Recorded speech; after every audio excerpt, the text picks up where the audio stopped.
একজন সচ্চরিত্র মেয়ে কশ্চিন কালেও আপনার সাথে ফোনে কথা বলবে না, আপনার চ্যাটের উত্তর দিবে না, এবং এমনকি আপনি যখন ফোন নাম্বার এক্সচেঞ্জ করছেন, রাতের বেলা নক দিচ্ছেন, সে রিপ্লাই করবে না। কখনো একটা সত্যিকারের মুত্তাকি মেয়ে এটা করতে পারে না। সহজ সমাধানে চলে যান প্রিয় ভাই। আল্লাহকে সন্তুষ্ট করতে হবে এবং যৌবন আল্লাহর জন্য বিলিয়ে দিতে হবে।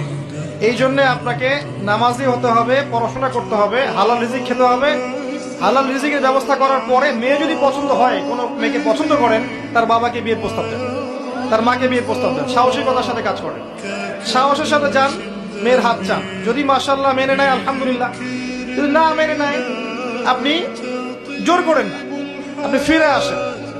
ফিরে এসে আল্লাহর কাছে ইস্তেখারা করেন, সিজদায় দোয়া করেন, আল্লাহকে বলেন রব্বানা হাব লানা মিন আজওয়াজিনা ওয়া যুররিয়াতিনা কুররাতা আয়ুন ওয়াজআলনা লিল মুত্তাকিনা ইমামা।